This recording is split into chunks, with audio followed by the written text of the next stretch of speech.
But today, we're coming towards nearly the conclusion of our series on questioning Christianity, which is we're trying to look at what we all long for and desire out of life, what a secular, materialistic worldview offers, and then what Christianity uniquely offers. And today we're coming to our desire for joy, or beauty, or something in that ballpark. In the 2015 movie Room by Lenny Abramson, has anyone seen that movie? Room? Well, it's a powerful movie, but emotionally exhausting to watch. It's the story of a young woman who's been kidnapped and when she was a teenager, and then she's held hostage by the man for 7 years, and she's kept in a room, forced to become his consort. 2 years after she's kidnapped, she becomes pregnant and gives birth to a son. And the movie actually opens up when the son is just about to turn 5 years old. And unsure of how to psychologically explain their predicament to her son, without just totally, crushing him, she tells him that everything that exists in the room is real, but there's actually nothing else outside of the room. And so the boy's whole universe is that room. And they have a little TV in the room. And she just tells him, what you see on that TV isn't real. It's in the TV. And so he comes to reason out everything that is in the room. This is my world. This is real. And what I see, rivers, mountains, people on the TV, that's not real. But then at a certain point in the movie, the mom realizes that she needs to escape. And so to do that, to make the escape happen, she needs the little boy's help. But first she has to convince her son that actually there is a world outside of the room. And that what he has seen on the TV, ice cream and mountains and birds, that is real. But the boy becomes very confused and very angry and says, no, the room is real and the TV is fake. There is no world out there. And it becomes this tragic predicament where you see that the boy is having to have his whole world deconstructed in order to bring about this rescue escape attempt. And it's a great parable. This is a parable that's served itself actually in many different forms. And in another way, this is kind of Plato's allegory of the cave. But it's this idea of, is our world essentially limited to what we see with our eyes, or is there a world beyond what we can experience through our sense experiences? And that's what the little boy is needing to find out. And that's a great picture of how we can think about life. Is life essentially a 10-foot by 10-foot room of what we see with our eyes? And again, the room is a fitting analogy, because often when we look around at this world, what do we see? We see difficulty, suffering, disappointment, sickness, death. If you have your eyes open, this world is full of hard things to believe in. And there are people who say that, no, there's more than what your eyes see. There's a God, there's a heaven, there's truth, there's beauty. It's beyond what your eyes can see. And so I want to think about those just two ways of thinking about the world. Is the world essentially only what your eyes see, or is there something beyond? Is this all there is? So we want essentially to believe that there is more than what our eyes see. More than the grim realities of disappointment, suffering, and death. We want to believe that in the end, the hero wins, that happiness will always rule, that everyone will go home together smiling. But wanting to believe something to be true doesn't make it true. I may want to believe that I have a wealthy uncle somewhere who I don't know about at this point, who's going to leave me a massive inheritance. But if I were to go out right now and go try to buy a Bentley or a Rolls Royce based on the hope of a wealthy uncle, you would all obviously say that's very foolish. That's a silly thing to do. Simply wanting something to be true does not make it true. And when we look at life, we realize that there's actually not a great deal of evidence that tell us that life has something more than what our eyes see, that there's more than the grim reality of life, death, burial. So one author, John Shavir, he's a Pulitzer Prize-winning author, he says that, quote, "The main emotion of the adult American who has all the advantages of wealth, education, and culture is disappointment and discontentment." So we live in the wealthiest, most privileged culture that probably ever walked the earth. We have more information, more resources, more health care, more benefits and conveniences and entertainment and technology available to us than any other human being has ever had access to. Right? The poorest person in America has wealth and riches infinitely more than many of the other poor people around the world. And yet, with this embarrassment of riches, our primary emotion, this author is saying, is disappointment and discontentment. We're just not happy. We're frustrated. We're bummed out. You're sad when your iPhone is slow. Right? That in itself is a great parable of what he's talking about. So, for us to retain a belief that there is a satisfaction, high beauty, and joy appears to be something that leaps over the data in front of us. If rich Americans are whining about their iPhones, then what is our hope of actually finding happiness? Matthew Arnold was a poet living in the 19th century, and he was not a Christian. He was an atheist. He rejected any supernatural faith. And he pinpoints this idea that a belief in beauty, joy, meaning, satisfaction, it essentially is tethered to religion and faith. So I'm going to read a poem. If you don't like poetry, follow along in the notes, and you can see if you can make sense of this. He writes, and this is his poem, The Sea of Dover. "The sea of faith was once, too, at the full, and round earth's shore lay like the folds of a bright girdle furled. But now I only hear its melancholy, long withdrawing roar." So just pause. What is he saying? The sea of faith, mankind's belief in God, was once full and so shining that it was like it was overflowing out onto the world. But now, and he's writing this in 1864, but now he's saying all he hears is the sucking out of the tide of faith, draining. He goes on, "Ah, love, let us be true to one another, for the world, which seems to lie before us like a land of dreams, so various, so beautiful, so new, hath really neither joy, nor love, nor light, nor certitude, nor peace, nor help for pain. And we are here as on a darkling plain, swept with confused alarms of struggle and flight, where ignorant armies clash by night." It seems like, this is what he's saying, as we look out on the world, maybe it seems to give you an appearance of beauty, of meaning, but really, that's just the residue of faith. That's all that is. And when you take the mask of faith off, what's behind the world?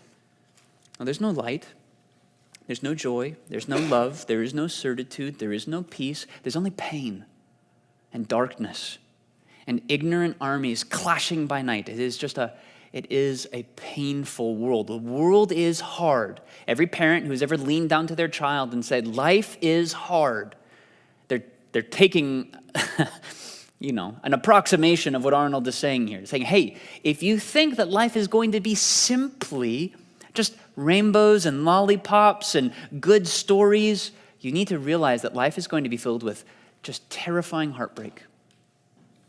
That's what you need to know. Speaking of the salvation of Jesus Christ, Arnold wrote, "Never let us deny to this story power and pathos." Pathos meaning like a emotional power to it. Or treat with hostility ideas which have entered so deep into the life of Christendom. But the story is not true. It never really happened. So in other words, Arnold is saying the story of the gospel is a beautiful story. It resonates emotionally, but it's not true. It's not real, right? Before C.S. Lewis was a Christian, he was talking with J.R.R. Tolkien, his friend, and Tolkien was trying to convince him that the beauty of myths are there to try to kind of reach into non-Christians and to draw them into the true myth, which is the story of Jesus. And Lewis, he was a skeptic. He just responded back to him saying that myths, of course, are false, though. And so they're worthless, even though they're breathed through silver. So maybe the story's really pretty. Maybe you can weave together a fanciful tale about meaning and significance and identity and community and justice. That's great, but it's just not true. Religion may be able to give you beauty and transcendence, but what if it's not true? If there is no God, then what is true? I've found no better summary than Bertrand Russell's brief little paragraph from his essay on the free man's worship. Bertrand Russell was an atheist who was willing to pay the full price of his atheism. So here's what he writes. Man is the product of causes which had no prevision of the end they were achieving. That his origin, his growth, his hopes and fears, his loves and his beliefs are but the outcome of accidental collocations of atoms. That no fire, no heroism, no intensity of thought and feeling can preserve an individual life beyond the grave. That all the labors of the ages, all the devotion, all the inspiration, all the noonday brightness of human genius are destined to extinction in the vast death of the solar system, and that the whole temple of man's achievement must inevitably be buried beneath the debris of a universe in ruins. All these things, if not quite beyond dispute, are yet so nearly certain that no philosophy which rejects them can hope to stand. Only within the scaffolding of these truths, built on the firm foundation of unyielding despair, can the soul's habitation henceforth be safely built. That last line, you may say, well, how is that safely built upon that? What he means by that is you won't be deceived, right? Everyone reads Bertrand Russell there and you say, yeesh, geez, man, I don't want a cup of that. But he's saying that you're missing the point. The point isn't that the truth is nice or makes you feel good. This is just the truth. You come from nothing, you're going to nothing, your life means nothing. That's the truth. And if you don't want to be deceived by hucksters, you need to build your life on that firm foundation of unyielding despair. That's what he means.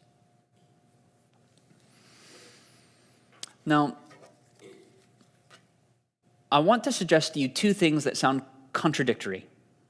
Here's the first thing I want to suggest to you.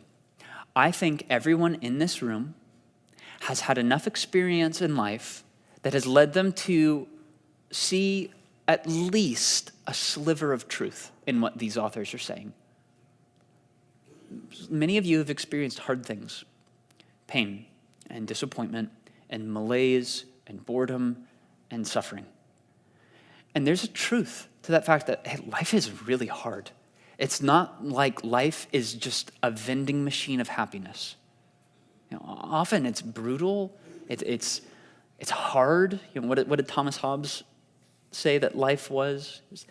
Solitary, poor, nasty, brutish, and short.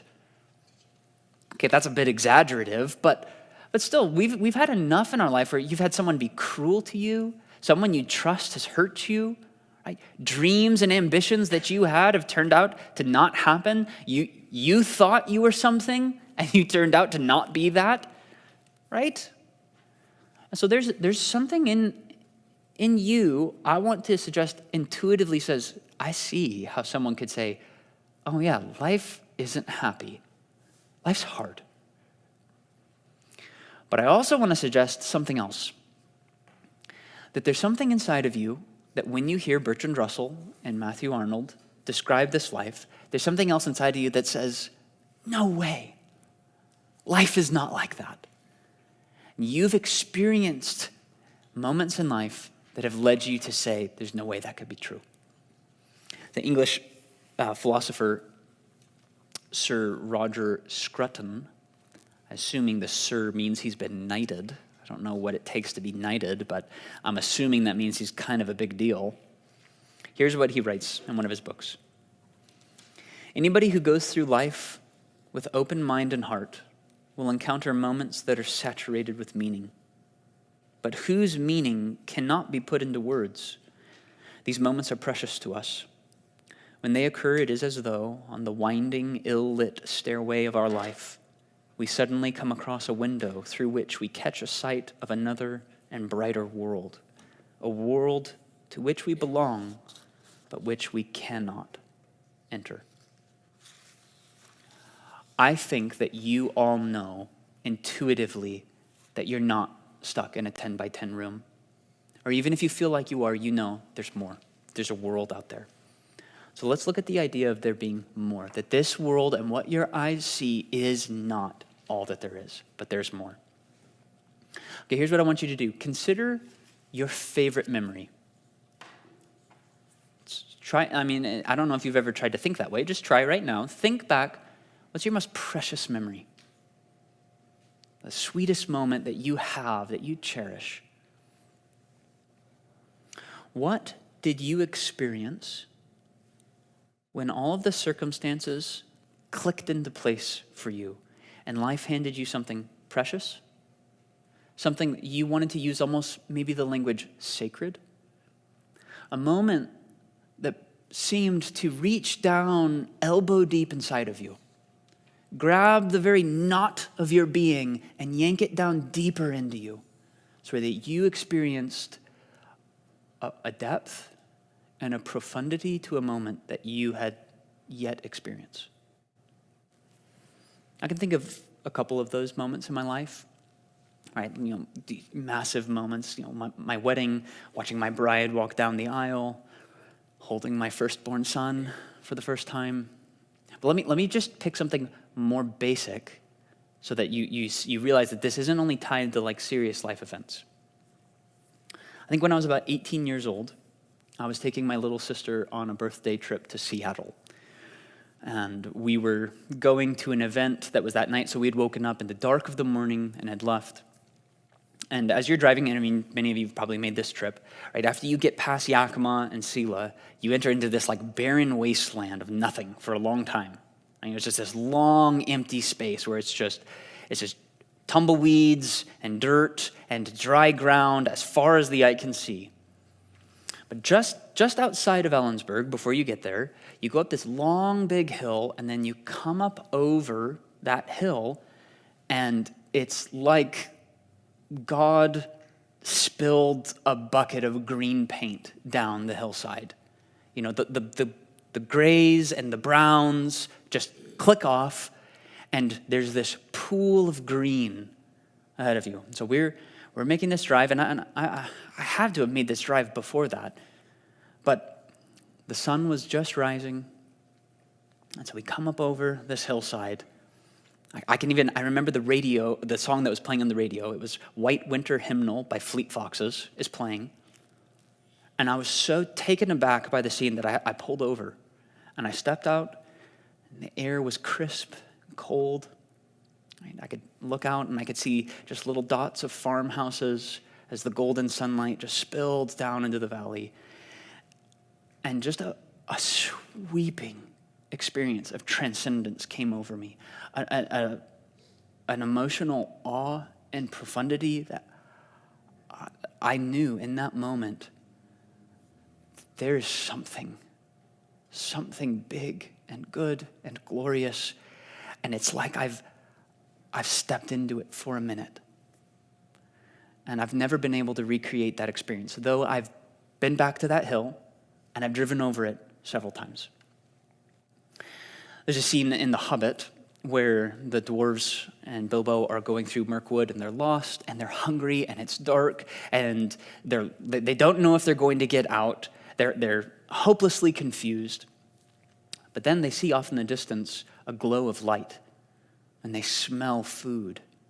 And as they approach closer, they see that elves, these high angelic beings almost, are having a feast.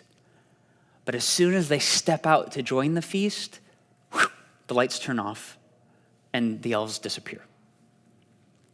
So I think we have had moments where it feels like we have stepped into like an elvish feast.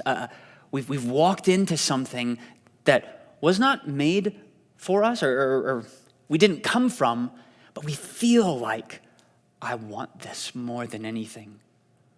And it's intangible. It's hard even to explain because it's fleeting, right? The sunlight only lasts for a little bit. The song only lasts so long. Eventually you finish the book. Eventually you have to move past the waterfall. Eventually the conversation dies down. It only lasts for a bit. And then it's gone. And you can't just get back to it that easily. C.S. Lewis makes a shocking suggestion. So C.S. Lewis eventually comes to faith, right?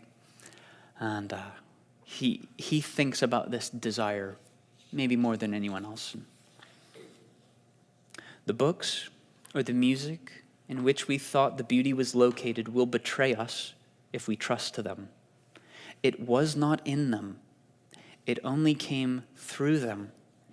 And what came through them was longing. These things, the beauty or the memory of our own past, are good images of what we really desire. But if they are mistaken for the thing itself, they turn into dumb idols, breaking the hearts of their worshipers. For they are not the thing itself.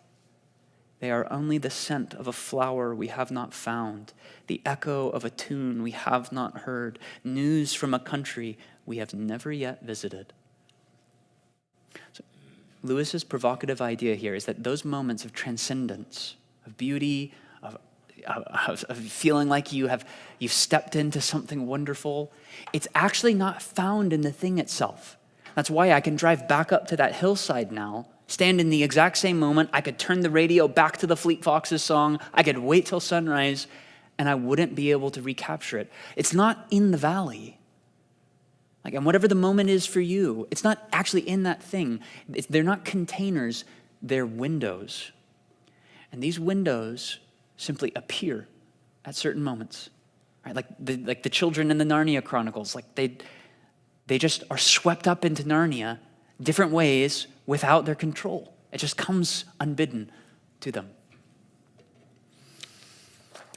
Now, Lewis, in his essay, goes on to point out a problem, and this is the problem that's built on that idea that these moments are fleeting. We remain, he writes, conscious of a desire which no natural happiness will satisfy. So we have these flashes, these moments of beauty and joy, which are so wonderful, and that we're filled with a longing that's almost painful. We want that so badly. But here's the dilemma. We cannot satisfy this craving. We have all sorts of cravings that we can satisfy, desires for food, for sex, for adventure, but we cannot satisfy this. One of the chief problems of mankind is that we confuse our desire for the transcendent with one of the things that was the window through which it came. So we assume that it was the meal, the food, it was the sex, it was the adventure, the experience that contained the joy, that was the beauty, but it isn't. You can't recapture the wonder of the moment just by simply getting it again. And that's why it is rare and disappointing. So it seems we're bound to a perpetual disappointment, not because we lack good or stimulating experiences, but because we long for what is essentially beyond that experience itself. And so Lewis goes on speaking about that transitory, that fading experience of that transcendent joy. He says, for a few minutes, we have had the illusion of belonging to that world, the world through the window. Now we wake to find that it is no such thing. We have been mere spectators. Beauty has smiled, but not to welcome us. Her face was turned in our direction, but not to see us. We have not been accepted, welcomed, or taken in to the dance. Right? You get what he's saying there? So you get caught up in a really good book, right? And you want so badly to be in that story, but you can't. Right? What do we want? We want more than that. And so he goes on, we do not want merely to see beauty, though God knows even that is bounty enough. We want something else which can hardly be put into words, to be united with the beauty we see, to pass into it, to receive it into ourselves, to bathe in it, to become part of it. That's what we want. And yet, it's impossible.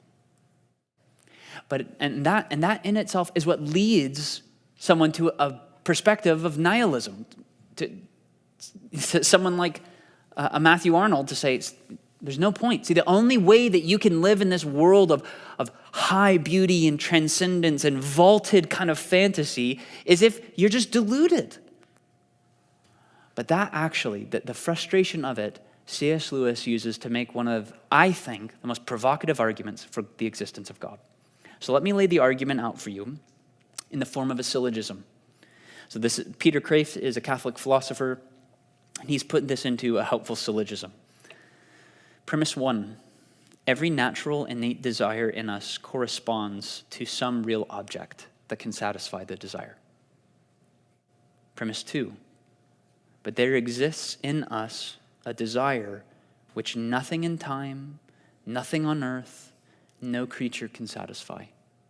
Conclusion, therefore, there must exist something more than time, earth, and creatures which can satisfy this desire. Okay, that's you have that's in your notes, right? You can follow that argument in your notes. Let's take each premise at a time. So premise 1, every natural innate desire in us corresponds to a real object that can satisfy that desire. So this isn't talking about artificial desires or externally coerced desires, right? Just because I desire a rich uncle doesn't mean I will have a rich uncle. Natural and innate desires are desires that are found in all persons regardless of their culture or conditioning. And so you may want to believe that you could fly like Superman, but that's not a natural innate desire to a human being. What are natural innate desires? Well, Lewis goes on, a man's physical hunger does not prove that the man will get any bread. He may die of starvation on a raft in the Atlantic. But surely a man's hunger does prove that he comes of a race which repairs its body by eating and inhabits a world where eatable substances exist.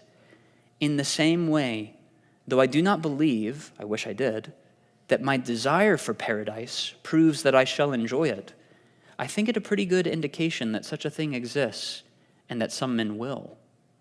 A man may love a woman and not win her, but it would be very odd if the phenomenon called falling in love occurred in a sexless world.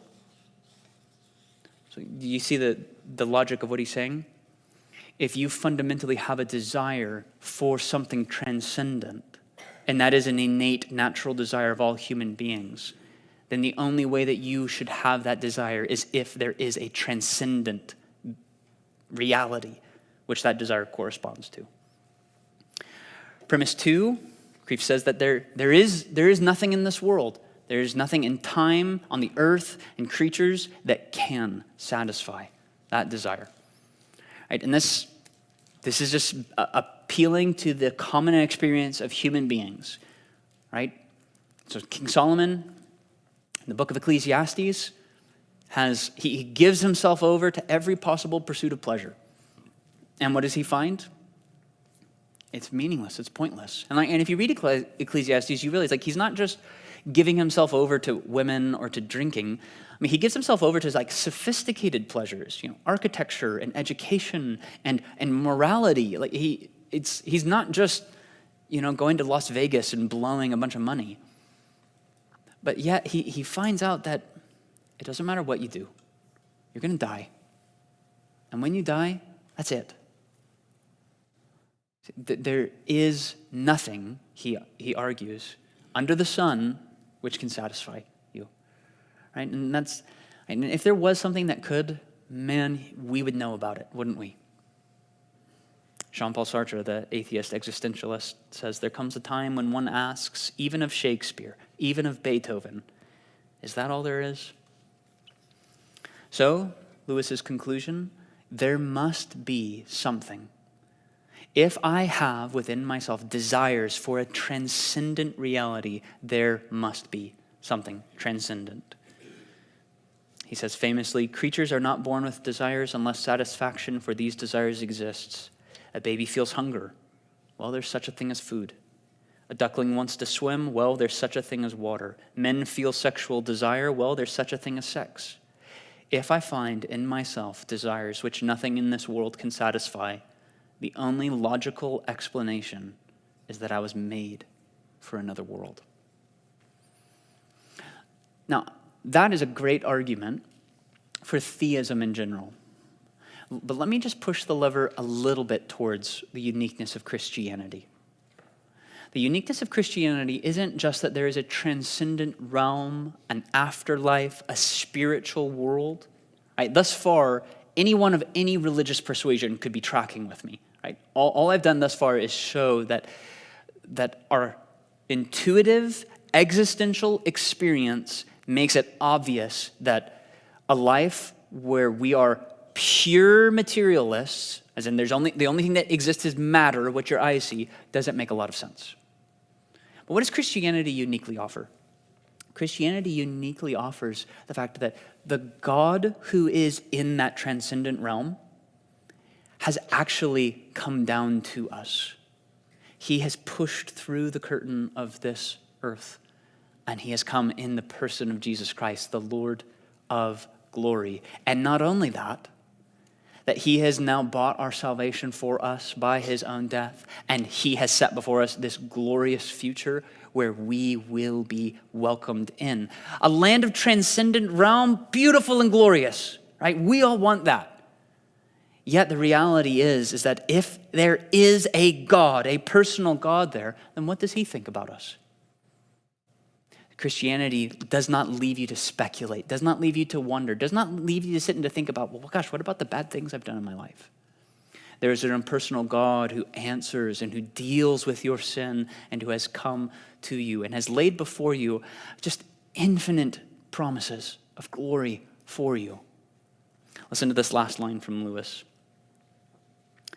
At present, we are on the outside of the world, the wrong side of the door. We discern the freshness and purity of morning, but they do not make us fresh and pure. We cannot mingle with the splendors we see, but all the leaves of the New Testament are rustling with the rumor that it will not always be so. Someday, God willing, we shall get in.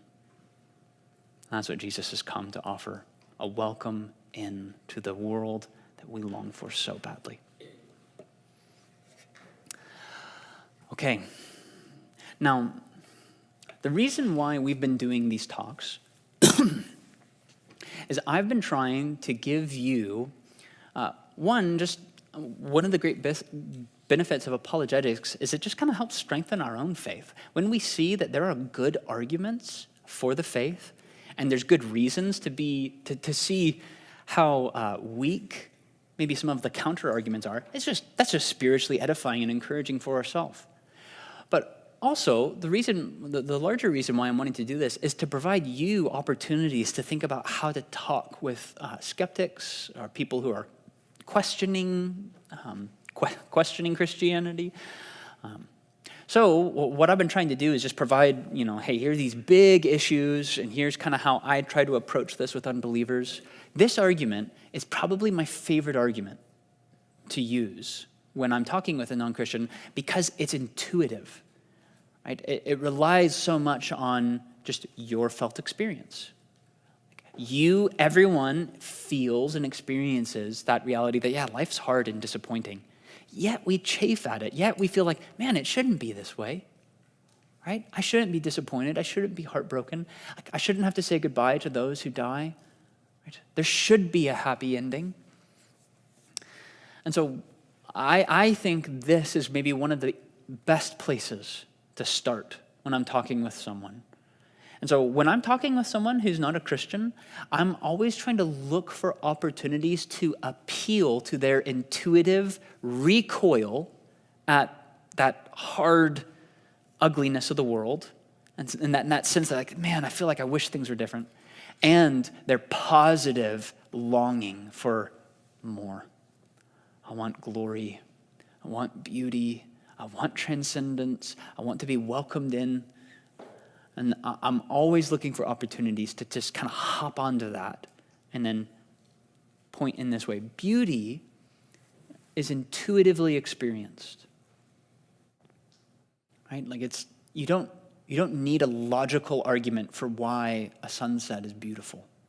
Right? I don't need a scientific explanation for why a bouquet of roses smells pleasant and is pleasant to look at.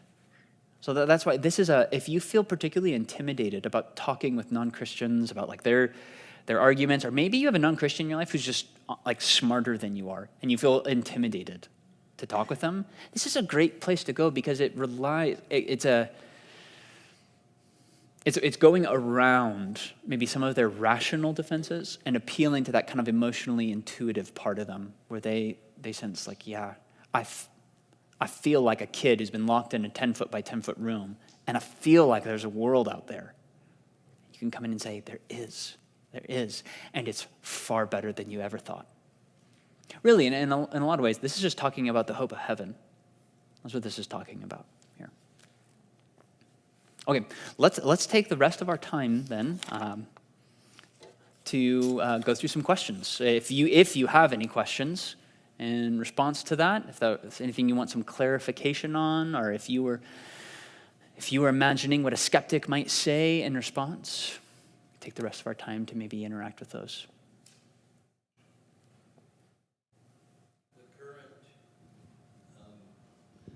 The current situation with AI,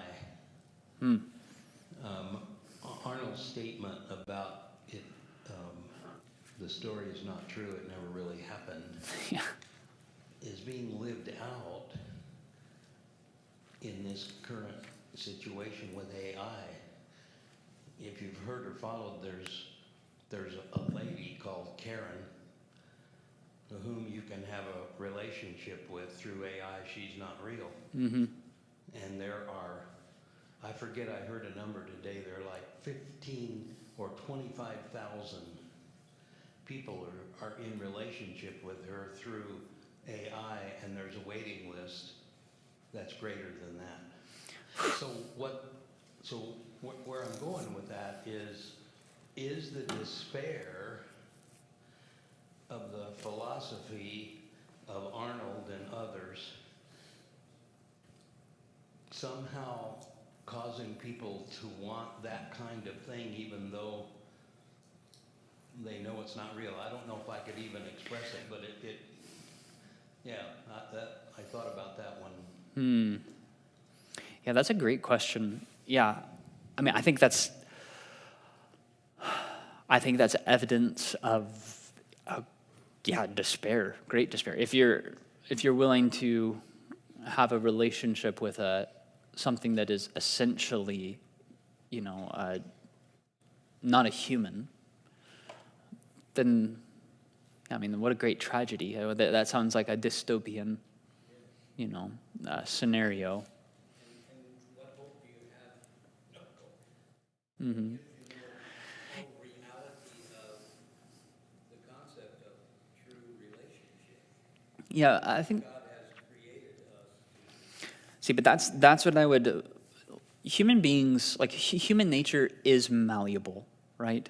Like you can, if you grew up in a society where it was normal to kill a person of a certain race, and you saw that happen in front of you, like your nature would be warped. Yet there still would be, like, you still are made in the image of God. So like, our society, through an incredible amount of coercion and force, whether that's through deprivation or intoxication, whether it's Brave New World or whether it's 1984, like our human nature can be warped, but we are still made in the image of God, and so there is still going to be something inside of us that is going to feel the hollowness of that. Like someone who's if I was talking with someone who is saying like, yeah, I have a hard time making relationships work, so I just have a relationship with this robot that, yeah, I think I would try to capitalize on the fact that, like, I know that that's not going to be satisfying. Because human beings are made in the image of God, and because God is inherently relational as a triune being, that means humans are inherently relational. So we're made for relationship with each other. So that's the benefit of, again, I think I've said this before, but like we always have home field advantage in the fact that like we know what truth is. Even if someone, I'm, in this argument, it's an appeal basically to their people's desire for satisfaction, and the assumption that unless you are finding satisfaction in God, you are going to be unsatisfied. But of course, someone could come back and say, I'm not unsatisfied. Like, I'm very satisfied with my life, with my robot girlfriend or whatever. And at that point, like, all we can do is we can make an appeal to them.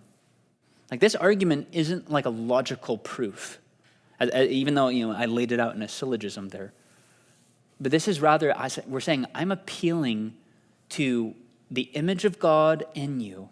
You have a longing, right? Ecclesiastes tells us that God has put eternity into the hearts of men. There's something in them that they're longing, they're reaching, they're stretching.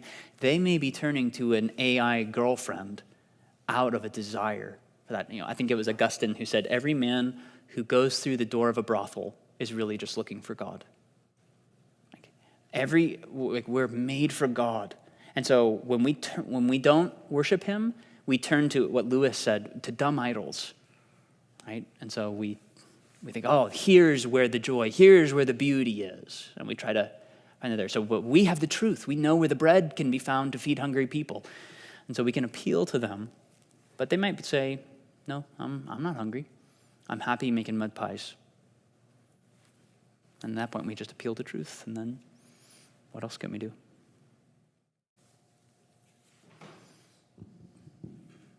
So I've been trying to figure out how to word this, so it might be a little long-winded, I'm sorry. I guess a group of skeptics have always had a challenging time broaching the subject of Jesus those, I don't know if it's the right term, but self-religion, or like manifestation, where like I was here and I went through dirt and crap and all these things, and I manifested this certain type of lifestyle, and I'm living it, and I've healed myself, and maybe they're not, like, it's only me, myself, and I. They have community, they have great morals, values, outside it looks great, and so it's kind of, I guess, similar to what you're saying, like the idea, like, I am happy, like, I don't need anything else. So it's like almost how do you like keep walking in relationship with someone who has that self-manifestation, self-religion kind of mindset, and isn't like, why would I need Jesus when we know like he's the ultimate satisfaction, but they haven't reached that kind of conclusion. They want to keep like manifesting their lifestyle, if that makes sense. Yeah, absolutely. That's such a great question. Yeah, this argument would probably not be very effective. They would say like, yeah, that's why a lot of people who are in that new agey religion, they, some of them are from Christian backgrounds, but a lot of them are from like secular atheistic backgrounds, and they found that like, wow, that was really bankrupt, and I feel emotionally starved, and so they turn to that, and it gives them all the benefit of religion without the cost in so many ways, right? It's a life force is something that you can manipulate because God's not personal, right? He's a force and a power for you to harness for your self-actualization.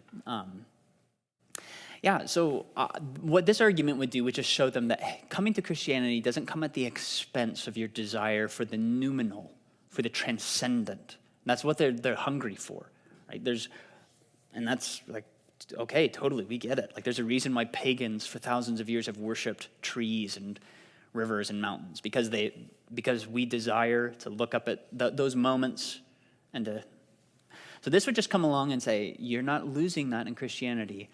But what you don't have in the self-actualization is that you have no means of atonement. Right? So even if they say, sin is what my fundamentalist parents and evangelical friends foisted on me, and I've learned to accept and love myself for who I am, and I don't need those old categories, that's fine for a bit. But wherever you go, there you are. And you can't outrun your own guilt. You can push the beach ball underwater for so long, but it's going to pop up eventually. And when it does, if you're your own Messiah, your own guru, then it's up to you. And right, and this is ironically, this is the same predicament of the Pharisees. Right? If you are your own savior, if you're justified by your works, then while you're on top, you're very confident, right? And I'm sure many of the people that you're thinking of are very confident in their righteousness. They know that they're righteous. And they probably have great morals in many ways. But the fascinating thing is that what do you do when you fail? What do you do when you fall? Right? And because eventually they will. Eventually they will not keep up even their own standards. Right? And that Romans 2, Paul says that Gentiles have the law of God written upon their hearts. They don't have the Bible, but yet that law will accuse them on the judgment day. They have a sense of, I don't even keep up my own standards. Francis Schaeffer said that there's an invisible tape recorder hanging around the neck of every human being, and it switches on every time you give someone else advice. And at the last day, God is going to just take that tape recorder off, and he's going to play it, and he's going to judge you according to your standard. So that's what I would appeal to there. What do you do when you fail? Or how do you treat people that you disagree with? How do you treat people that don't abide by your own standards? And then I would just talk about the uniqueness of Christianity. I have several friends who are of that mindset. And I remember talking with them once and telling them that I was confident that I was not a good person. And they looked at me like I was I was mentally unwell. They said, "What's wrong with you? You are a good person," And their assumption, they read back into that this is the problem with Christianity, is that you have this negative, self-deprecating view of yourself. This is what a doctrine of sin does. And it just, I was trying to explain to them, well, no, you don't. You're totally misunderstanding it. I realize that I'm not a good person, yet I am totally accepted by my Savior. It's just not on the basis of what I do. And so God accepts me for who I am, not off some lofty idea of who I think I will be. And right now, those friends, they have an idea in their own mind of how good they think they are. But eventually reality is going to catch up with them. And they're going to realize, oh, I can't even keep up my own standards. And it is just thin soup to tell yourself, I just have to learn to accept myself and love myself. Right? There are some sociopaths out there who can do that, but not many. We all have a standard, and we all struggle with that. And so I think eventually that guilt's going to eat them up. And so I appeal to the uniqueness of Christianity. There's a lot more to it. A personal God. That would be good. But I would probably focus in on the uniqueness of our personal God, who is a God who atones. That's a great question. Stephen, did you have something?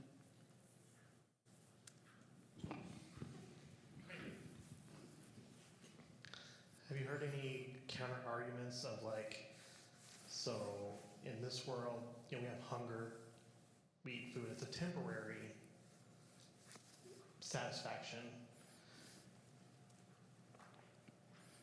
how do we know that when we get to the transcendent, that will be a fulfilling in perpetuity? Like it won't be like hunger, like, oh, we got it now. Right. Now I'm hungry again. Yeah, that's a great question, Stephen. So Jonathan Edwards, his sermon he preached called Heaven is a World of Love. Edwards is hard to read, so I would never recommend it. So I'm like I would never hand Jonathan Edwards to a non-Christian. Like, read this, and it'll make sense. But I would rely basically on his argument there. And his argument is that because God is eternal and perfect and infinite and ineffable. Ineffable just means like you can't even fully describe. That means that we will spend all of eternity plunging deeper and deeper into God. And every time that we think we've hit the bottom or that our capacity for joy has been satiated, our capacity will simply grow because God will never end. And he talks about in the sermon that it'll have like a compounding effect because the more that you plunge into the heart of God, the more you will see of him. And the more you'll see of him, the more you'll love him. And then the more you love him, the more you will be drawn into him and on forever. You know, we have just a dim picture of that in marriage now. You probably love Laurie now more than you did on the day you were married, right? You know, even though at the day that you were married, you guys were like, wow, our love is full. But yet now, time has gone by and you've realized, there's a depth to it. But you're sinners and your hearts are clogged with sin and you mess up and you're creatures, you're limited, you're finite. What would it be if Laurie was infinite and perfect? Then, how long have you been married? 15? 15 years? Okay, and the way that your love has grown already in 15 years with you being limited, sinful people, what's 15 years in heaven going to be? And then what's 15,000 years going to be? And on and on. So Edwards will say that, and that's why heaven is a world of love. It is an ocean that you will never reach the bottom of.